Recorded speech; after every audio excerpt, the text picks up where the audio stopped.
So I think both Mark and Denise primed the pump pretty well here. Denise gave a perfect definition of this term legitimacy, and I think there's a real kind of desire, especially in a very contentious environment, to elevate that level of legitimacy. And I think especially with in systems with strong resource conflicts, we often have institutions and stakeholders where they view each other's science to be outcome-driven and illegitimate. So, how would you sort of balance those three stools of credibility, salience, and legitimacy? And how can you do you have some case studies from your own experiences of where you actually created the legitimacy for, is there a sequence there that you might think about, or where things worked well, where, Mark showed a slide where in Tampa Bay, people reacted to scientific information differently than in the San Francisco Bay Area or in Paraná. So I don't know who would like to start on this one, but definitely I would like to hear from maybe from Nick and Ken, from two of the areas that we have quite a bit of experience already, about 25 years or more, or 40 years. So how have you encountered this balance setting in your area? Yes, please. Okay, in the Everglades, I'll take a shot at it. Legitimacy is really, it's an interesting question. It made me think a lot about how we view science and who's producing it. And I kind of view it as, I think we're all humans, in spite of some of us are more nerdy than maybe others in terms of being scientists, but we view what other people do through our own lens, and our lens that we create or form by our world experiences, our scientific background, the political background, the social background. And without naming any names or institutions or sources of this, let's say in the Everglades, there's a body of science that's produced by one stakeholder. No matter what or how good that person is as a scientist, I'm always going to view that through that lens. And a good scientist is always going to be critical and, skeptical. That's part of what we're trained to be, right? Critical and skeptical. So if one stakeholder I know has a very strong desire to steer something in a certain direction and they produce science, I'm going to view that, initially with skepticism. And there's nothing wrong with that. And we should do that with each other. We should question things. And I think it would be a little dangerous to anoint any one group of science as being the legitimate ones, in that context. And in fact, I could say one group that produced a lot of science that's probably way away from my worldview and the way I'd like things to go actually produced some very good science. And so once you viewed it through that lens and used that information in that context, I found it to be very useful. And so I suspect that they viewed our science in the same manner, from the opposite direction. And I just think it's part of the construct and the integration of all these different viewpoints and stakeholders, and it's just part of working in these very complex systems. You have to factor it in almost daily in the work that you do. In the end, good science stands on its own. When it ends up down to the wire, either in front of a judge or in the court of public opinion, those processes have to work their way through and people have to make their own judgments. And that's happened in the Everglades time and time again.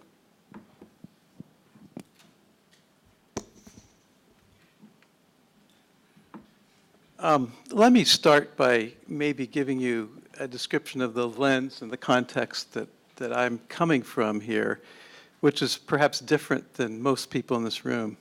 So I work for the Northwest Indian Fisheries Commission. We're a support organization for 20 Western Washington treaty tribes. Those treaties were signed in the 1850s with the federal government by independent nations.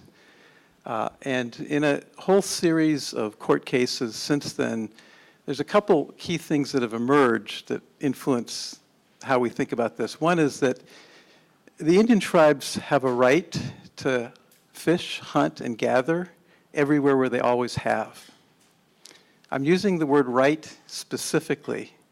It's a right as opposed to a privilege that the rest of us have. For most of us, the hunting and fishing is a privilege. The resources are held in common by the state, and that's regulated that way. For the tribe, it's a right, analogous to the right to vote. So it's very difficult for a state agency to try to restrict that right any more than they would restrict the right of voting for a certain group. The second thing that's come out of those court cases is that the federal government and the state governments, in this case the state of Washington, has an obligation to protect the habitat that sustains those treaty rights. That's because you can't abrogate the treaty by letting that habitat be used for things that would not sustain the treaty right. It's no different than saying, yes, you have a right to vote, but we're not going to give you a way to do it. And the third thing, so you can immediately think, okay, this is going to create a management nightmare. The third thing is the court cases have said, yes, as independent nations and as a way to solve this problem, you have the right to manage resources. So the 20 tribes that I work for have been involved in this since the court cases in the mid-1970s that set us on this track. Most of the work at this point has been done in fishery management. And we actually have a system of doing this together with the federal government, the state government, and other folks to try to do this together, to jointly produce the science and the management that helps us manage fisheries. That's called co-management in the case of the fishery world. As the tribes have developed more expertise and have gotten involved in other management activities and other issues, other environmental issues, and that involvement is expanding, the ways we do that are less developed, less evolved. But the tribes are there trying to bring the best science and bring their perspective to all these issues. And I think it has something to say about legitimacy. So let me run a scenario by you. So I'm walking into the first floor of a legislative building at the elevator, getting ready to go up to a hearing on some particular bill, and I bump into Senator Smith, whose hearing this is, and he says, "Ken, how are we going to get the tribes and science on board in this? How are we going to do this?" That's not an uncommon question, and I'm going to say, because I'm in an elevator. I'm going to say, I got my 30 seconds. We're going to need to do 5 things. We've got to get the right science. We've got to get the science right. We've got to get the right people. We've got to get the people right. And last of all, don't ask the scientist to give you an analysis that you need to understand later. Okay, now I've reached the second floor. And if I'm lucky, he's going to say, about that last thing, what do you mean? And I'm going to say, look, it doesn't work that way. There's better ways to do this.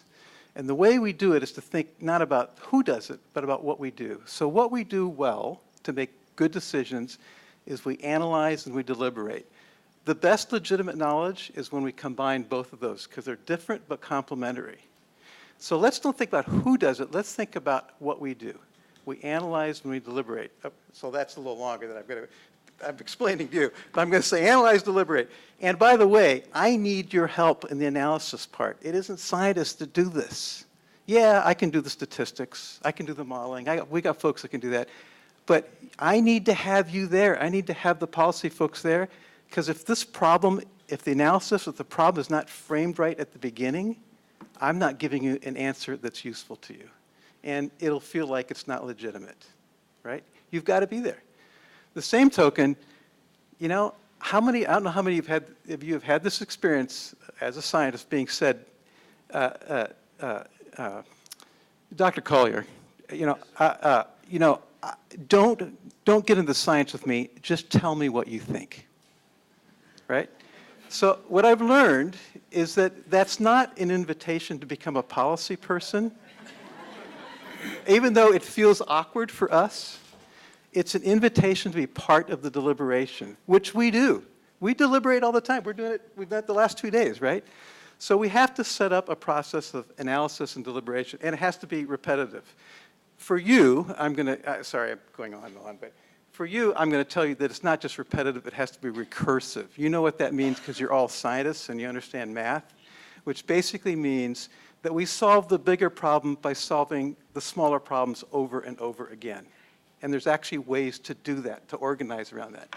So, okay, I've long since hit the fourth floor and we're walking out. And if I'm really lucky, I've set the hook hard enough that, and we got 5 minutes before the hearing, he's like, yeah, what were those 4 first things again? And it's like, you got to get the right science. And what's the right science? The right science means you're bringing the breadth of the science to the problems that are actually in front of you. We as scientists have a really bad reputation of making the problems smaller in order to make them more tractable. And then when we bring the answer, it doesn't address the breadth of the problems. To do that, you have to have your participation broader, right? You got to do the science right. Okay, we know what that means. That means we got to have credible, legitimate, and salient science, okay? But you know what? It's tough because in this case, Senator Smith is going to say, Ken, you know, I've got this private citizens group. They're monitoring mussels for me on the beaches, and I'd really like you to use their data. Anybody been in a situation like that? Okay, that immediately tees up the question of what's legitimate science? Or on my side, you heard it partly yesterday, how do we bring traditional ecological knowledge into the fold? This always, even if we don't want to admit it, it tees up questions about what is legitimate science and how we do that.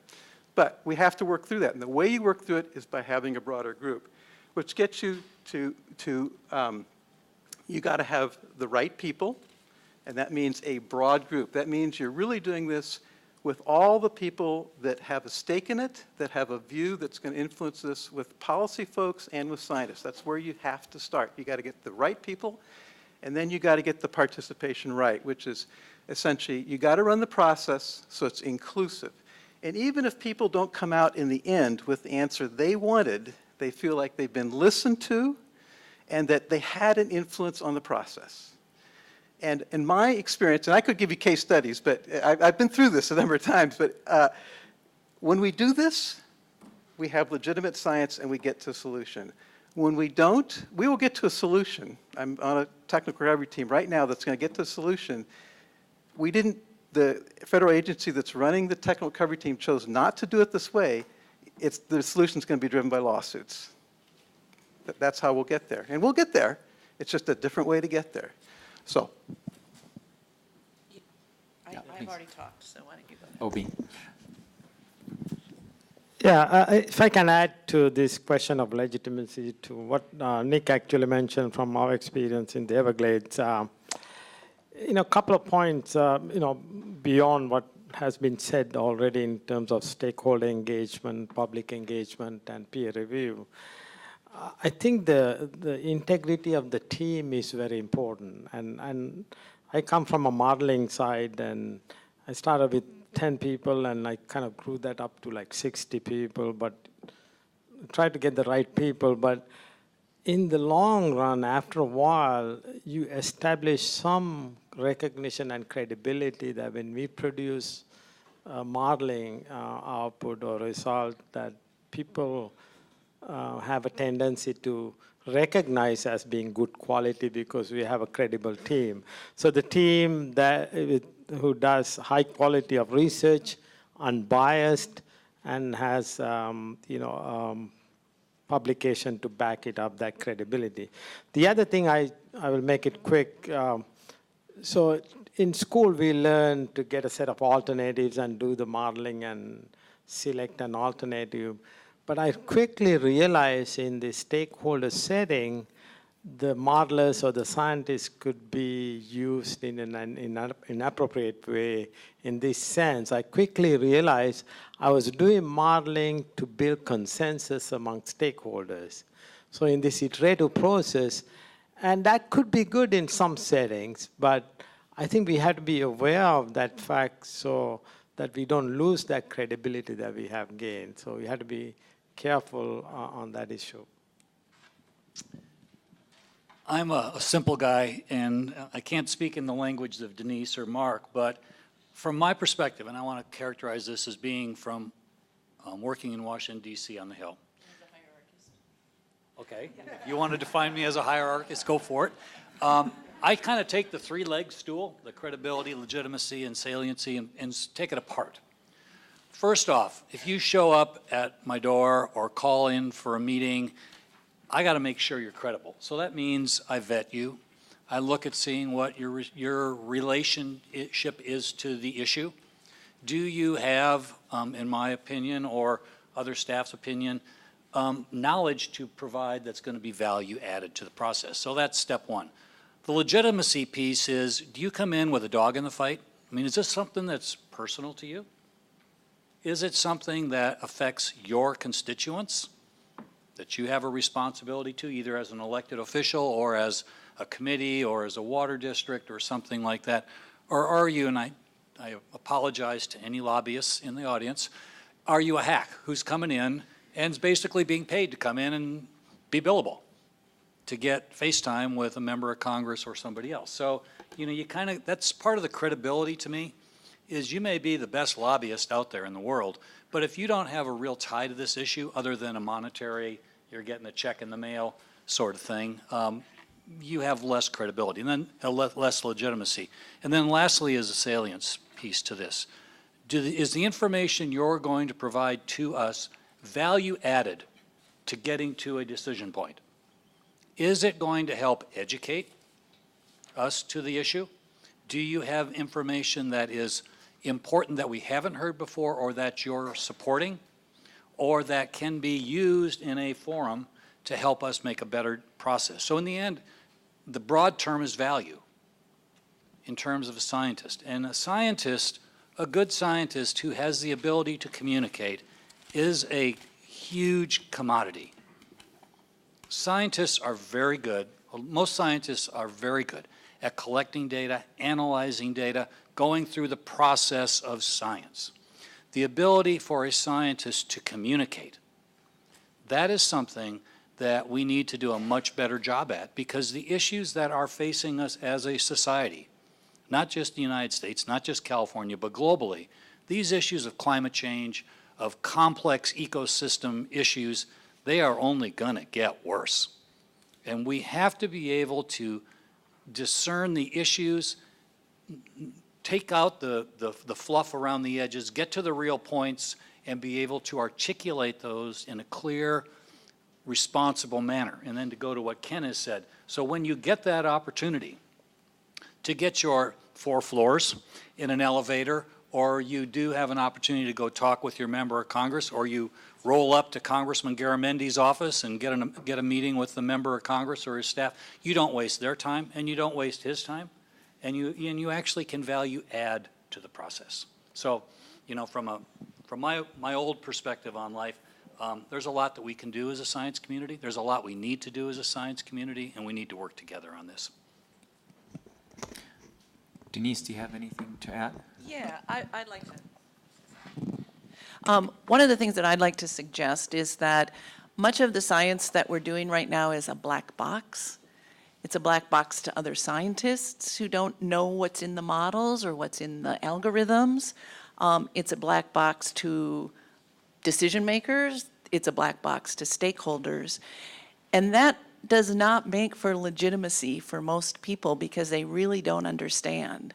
And I think it really behooves us as scientists to find ways to involve people in opening up that black box of the model or the algorithm or the data collection or the model or the monitoring process. In the research that I do, we make a distinction between the general public and the attentive public. And it's the attentive public that we have to worry about. The general public, those are the people who don't understand how many days and how long it takes the world to go around the sun. They're not the ones who show up at the hearing. The ones that show up at the hearing are usually very knowledgeable about the system. They're very knowledgeable about the rules. They're very knowledgeable about the policies. They're not stupid people. And they learn very quickly. And I think thinking about the public, the attentive public, and thinking about opening up the black box of the science that we do to that attentive public increases the legitimacy of the decisions that we're trying to make about very uncertain systems that are being driven by processes that we don't understand, but we're being asked to make big decisions about big systems in a time when the world is changing around us as quickly as it possibly can.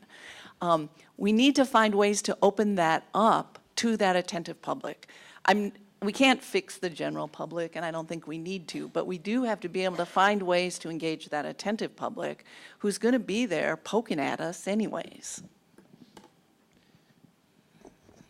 Can I make a Oh, comment? absolutely, please. Yep.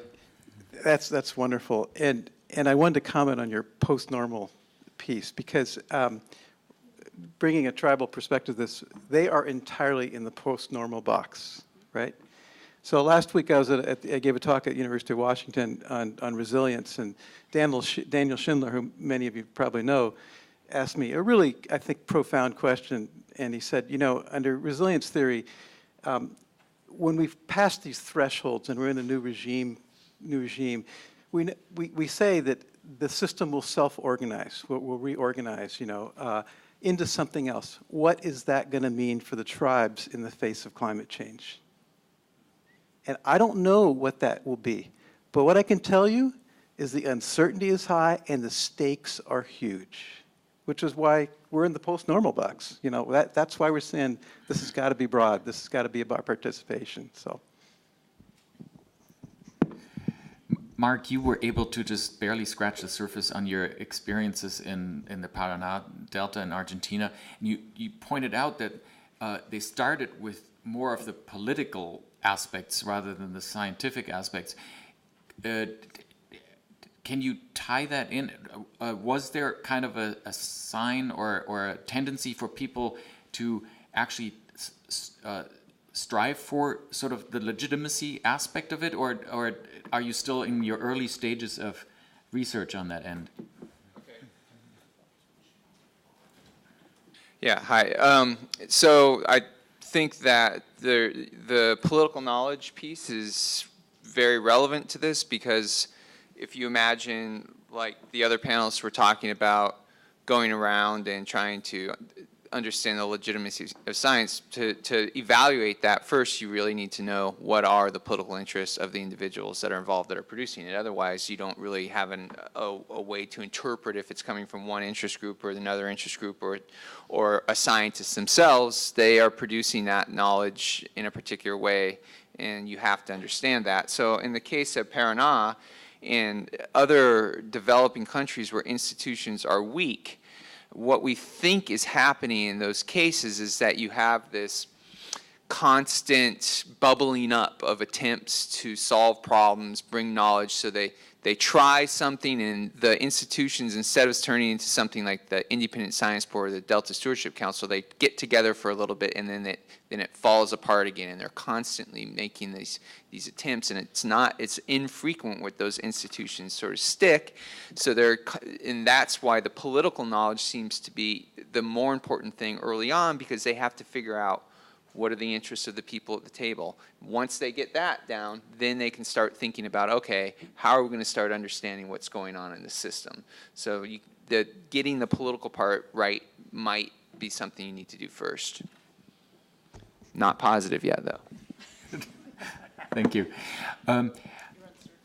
In a way, I think we touched, or the conversation just now touched on this whole idea of co-production too, because to me, the way I interpreted the conversation was that the way we define co-production here, or it's generally defined, is a determining factor for generating the legitimate aspect of the credibility and saliency and legitimacy.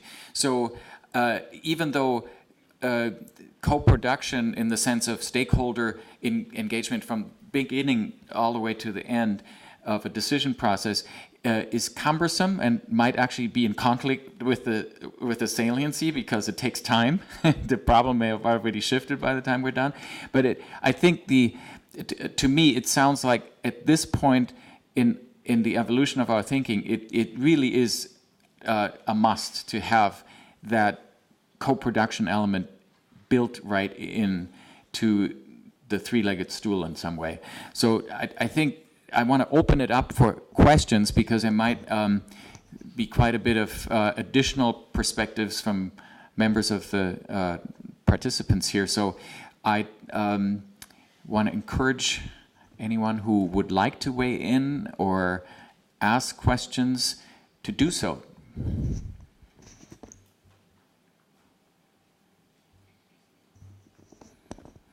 Tina and then Anke.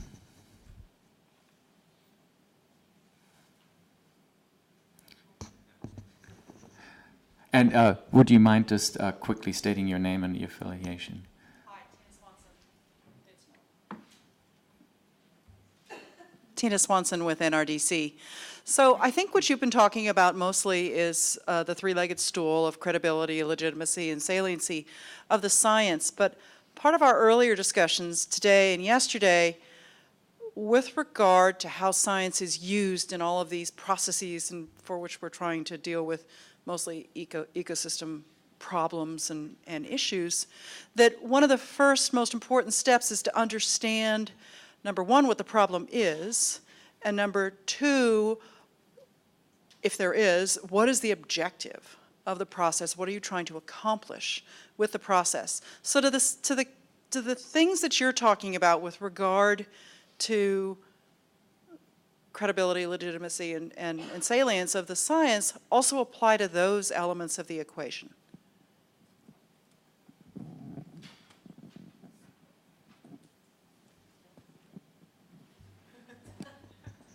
Any takers? I'd say yes. Definitely. And I think we've heard some processes here that have started out with big needs analyses to start out and roll out from there. And I think that's one of the first places that you can do the step of co-production is that when you're gathering needs and goals, that you get it from a very wide perspective. And then when that contributes to the legitimacy of how you move forward is that people were asked their opinion or asked their needs, asked their wants, and it starts the process of forming the scientific questions, which leads to the legitimacy because people feel like their concerns are being heard. I would say definitely yes. Yeah, I agree too. And yesterday, I believe I talked about the process we used in the Everglades in 2009 and recently 2013 with the workshop settings where in a setting like this, we'd sit down for a whole series of workshops, maybe over 9 months, where everyone was involved in developing the path forward. And an important element of that, which I think goes back to the legitimacy part of it, is that a citizen sitting there that maybe drew out a plan, but they need some technical help, and they'll go ask, I'm going to use a name here because none of you know him, but Walter Wilcox is a modeler at the Water Management District, and Walter's a great guy. He's one of the smartest people I know. He's a great modeler, just a warm person. And when a private citizen talks to Walter, they may hate the Water Management District. They may just not agree with anything that happens there, but they trust Walter. They trust Walter. They don't care how many publications he has. They don't care how many different models he can run. When he tells them that, yes, this part of your thing will work and this won't, and he comes back with an analysis of that, they trust him. And I don't know if that's part of legitimacy or what, but to get there takes a lot of interaction. It takes a lot of work. It takes a lot of talking one-on-one. It just doesn't happen automatically. It takes a tremendous amount of energy and input, but it pays off big dividends. Yeah, and on that point, you remember Joel Baker in his first presentation commented on that in 2013 when we had this workshop, this seminar in Puget Sound, that was one of the things that came out, was that the groups that had been most successful had somebody who could not only talk to policymakers, but was trusted by them. And that takes work. That takes work that most of us don't really do. But it's absolutely essential. Anke, did you want to weigh in? And then all right. Yeah, that's actually interesting because I was just going to ask about trust in relation to those three terms that we've been talking about here. And personally, I think it's actually all three that are needed to get there. But you can talk more about it. But since you already talked about it anyway, I think I'll just ask a different question. And this is for Denise. I would like to say something about trust. Okay, and then I'll ask you another question. Okay. Why would anyone in their right mind trust a government agency? If you think about what trust means, it means that the other person is looking out for your best interest. Government agencies, organizations don't do that. They don't do that. So when you hear about trust, you're hearing about trust with relationships with people, with individuals inside those organizations. What we want from agencies is reliability. We want transparency. We want competence. Think of all of those things that we want. I don't need to trust the Department of Energy. I don't want a trusting relationship with them. I want them to be competent. I might want to have a trusting relationship with an individual scientist who I get, or Walter Wilcox. But this whole thing about trust and legitimacy, I think is kind of a red herring in a way. We don't want trust. We want competence and transparency and reliability. I don't think that's the same as trust. You can ask your next question. Well, I just don't trust them, and I don't think they want me to trust them. sorry, I have to just think about the current political campaign in this context, but never mind. But my simple other question was, you mentioned clumsy solutions, and I don't quite understand what you meant with that, and that sounded like an interesting idea to me, so I was hoping you could say a little more. So the idea is a clumsy solution as opposed to an elegant solution. And in planning and engineering, we're often looking for the elegant solution. We're looking for the most efficient, the most effective, the easiest, all of those things that have been sort of in the minds of planners and engineers. When we get into these large complex systems, there aren't any elegant solutions for the problems that we're facing. And when we try to force one, that's when we lose the legitimacy, that's when we have lawsuits, that's when people say, my interests aren't considered, or you're breaking the rules. So instead, what we're trying to think about is, how do you put together solutions that address multiple needs at the same time? So an example in California, where they have a lot of water problems down in the south, and the Metropolitan Water District basically controls water to small towns, some of those towns down there are trying to figure out what can they do to manage water. So they're going to have to do demand management rather than supply management. And so they come up with strategies that look something like, everybody gets enough water to live on at a very low price. And this is very responsive to that egalitarian worldview, is everybody has enough water to live on. If you want more water for your second swimming pool or your 6 cars that you have, you can buy more water. And the more you buy, the more expensive it gets. And that really appeals to the libertarians who say, don't put any constraints on me. If I can pay for something, I want it. And then the other interesting thing is that they're tracking all of the water use, and they're sharing it with water users. So not only are you getting information about your water use in your household, you're getting your neighbor's use, your block use, your neighborhood use. So the hierarchists are collecting all this data, and they're tracking all of these things, and they're understanding how, and they're all excited about that. So guess what? In these communities, there's this competition to use less and less water for whatever reason there isn't. And so all of a sudden, they're not so worried about water supply in some of these towns that are coming up with these sort of clumsy things. There wasn't a perfect answer, but there were these different modules. Someone was using modules before. And it's sort of like responding to these different needs that people have, these different worldviews that people have. Does that help? Yep. Yeah. Sort of like compromise, but more. Yeah. Scott Redmond, Paul, or Scott, yeah. Scott Redmond, Puget Sound Partnership, and I wanted to pursue a concept that Mark introduced, the boundary organizations, and I'm wondering sort of so Ken talked about recursive analysis, what was the second term? Deliberation, and I think to me that sounded like co-production, okay?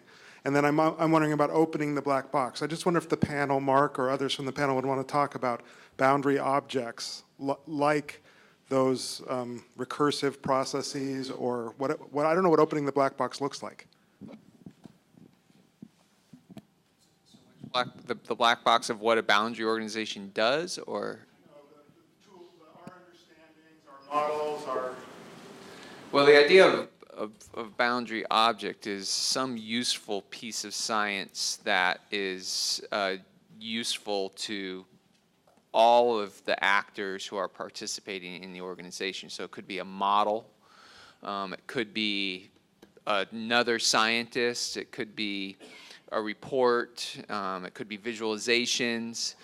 But instead of doing something where, for example, I guess the modeling is the easiest one to do because scientists are constantly producing models that are useful to about themselves and nobody else, that you want the boundary organization to be a place where you can develop models that are useful to both actors. So you could say that for scientists, it may be something that advances the basic science, but for the policymaker, it's salient to a particular question at a particular time. Or you might train a student who's capable of having the best science at their hands, but they want to go work in an agency and put it to work in that agency and have that as a constant, recursive process that goes on there. I have a question that particularly deals with this whole concept of boundary organizations and to what extent academic institutions are playing a role in that, and or not just as a potential boundary organization, but also in that process of legitimacy and how to engage academic institutions in the co-production too.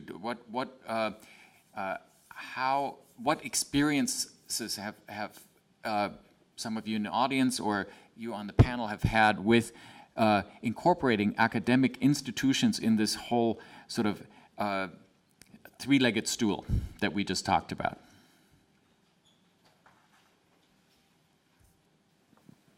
Yeah, they're very important for us in the Everglades, always have been. They've done some of the pioneering work that set out some of the boundaries of the problems that we're facing with right now.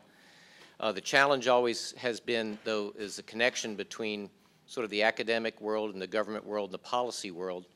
And I just want to tell a quick little story about how that's worked really well. And two individuals I can think of that from early on as professors at their respective universities spent an inordinate amount of time going to meetings. The last thing you want to do for tenure, right, is spend your life in going to agency meetings and listening to, public meetings and as the restoration plans are being hashed out. But they put that time in, and that has paid off tremendously for them. They engaged at their own risk and cost into the process, and in turn have been really, it's worked out well for them and their institutions.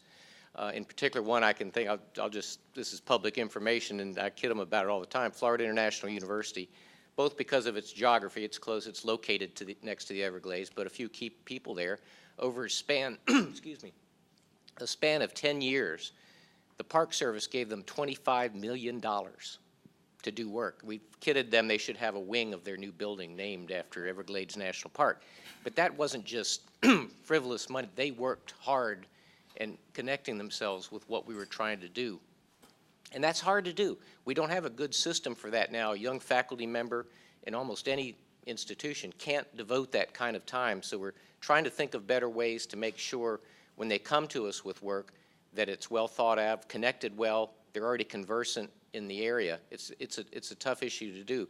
And I'll get the final thing I'll say, at one point in time, this happened once in my career, I really hope it doesn't ever happen again, because of a series of political events, I was handed $7 million.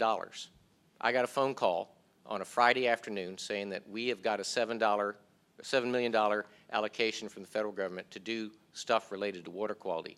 I had 2.5 weeks to allocate that money. That's impossible to do that well. But where do you think a lot of that money went? To the institution that already put the effort in to already establish the network and the connections.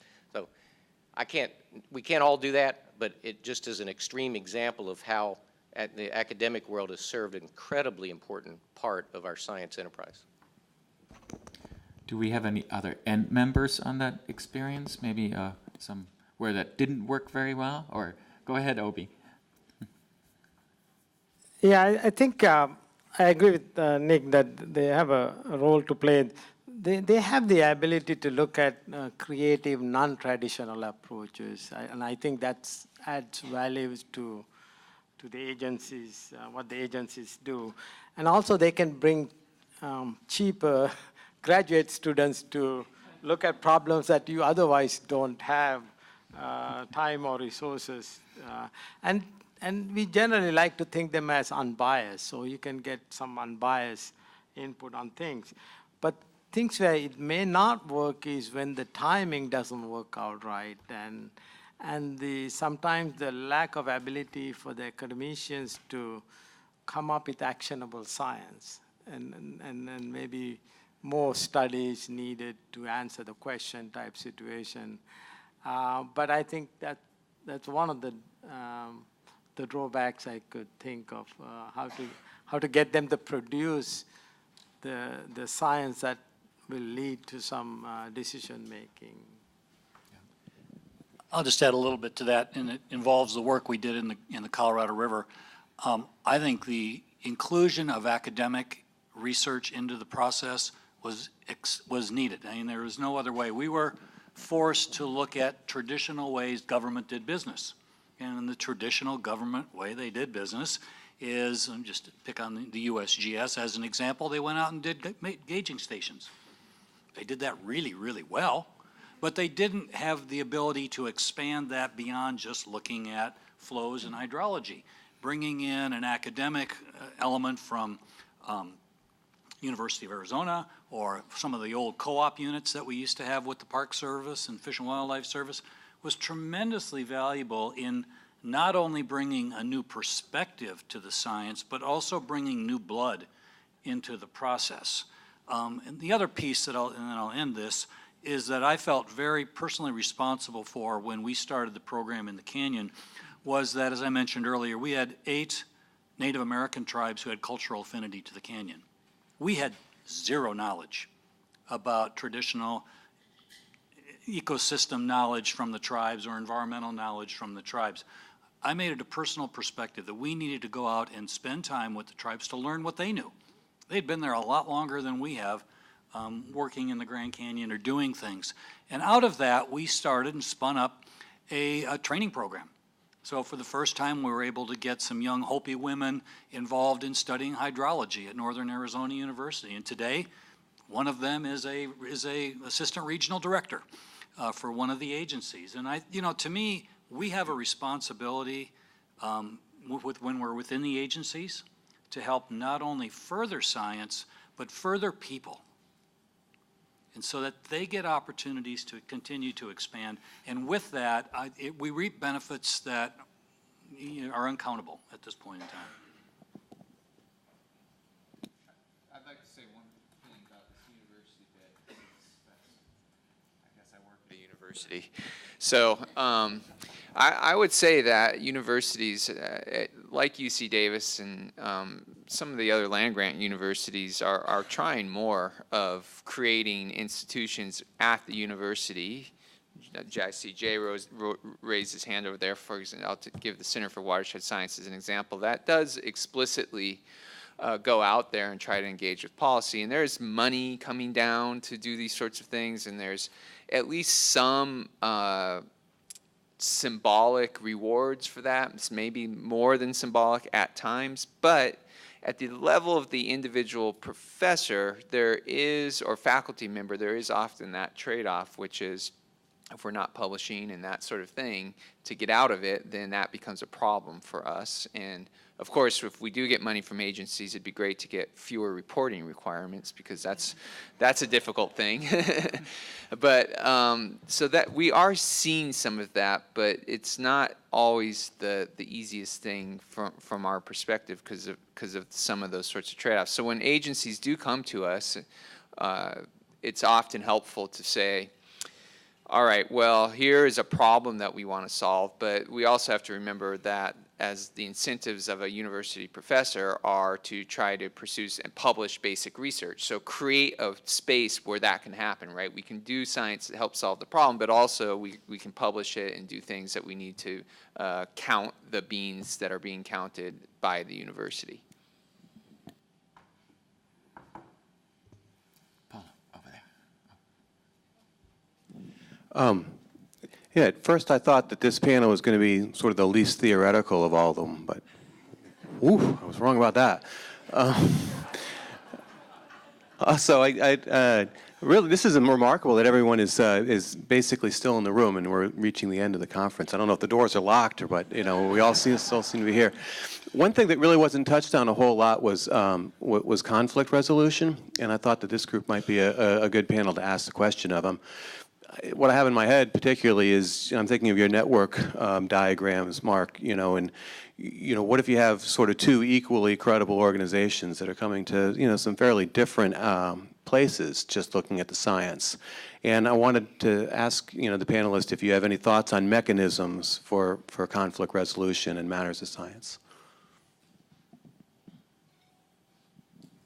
First shot at that, since it's something we built into the adaptive management program, and I purposefully did that for the Grand Canyon, and that is, when you get to dealing with a lot of these complex issues, you need to first have, in my opinion, professional facilitation of really difficult issues, so that everybody gets some say in the discussion.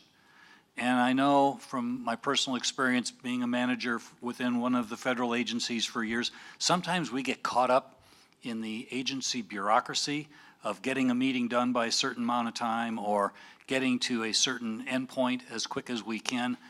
And what I found by bringing in professional facilitators on not every issue, but those that we knew were going to be contentious at the end, making sure we did the facilitation dialogue process right, and then having an ability to go into some conflict resolution, some mediation if necessary, on issues that we just weren't going to be able to make a cut and dried sort of answer on, to make sure again that we followed process. Now that doesn't mean we wouldn't get to exactly the same point we started out to get to, but at least people felt like they were A, involved, B, listened to, and were part of the process.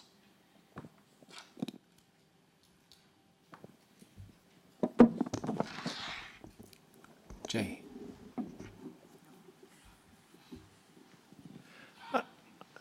This idea of legitimacy, I think, is really interesting, and how you do a scientific study to give it legitimacy, or how you do science in general to give the body of work more legitimacy. Some of the remarks earlier today were, well, in order to do a study, make sure it's legitimate, you got to get everybody involved, and they have to all go to 1 million meetings every step along the way. Boy, I don't want to do science like that. That just drives me right out of the room. But it's a very important way to do some science, I think. There's some issues where that's a very good way to do it. But if we had to do that for every science project, we're not going to get a lot of science done. Do you have any thoughts about the mix of different ways of doing science across a science enterprise to in a broad scale, advance the amount of territory you can explore and the overall legitimacy of the overall enterprise, rather than just one particular study? I think that's probably what that model about post-normal science is about, is that when you're working in a normal science kind of situation where the stakes are relatively low and there's relative amounts of certainty that can be found, you don't want to waste your time on this stuff. You want to do regular positivistic science that can get you an answer, not a solution, that can get you an answer. It's when you go out to these places where the stakes get really high and the uncertainty gets really magnificent that you need to do these more inclusive processes that bring legitimacy to places where we don't get answers. I think we have to admit that there are places in our enterprises, science enterprises now, where we will not get answers.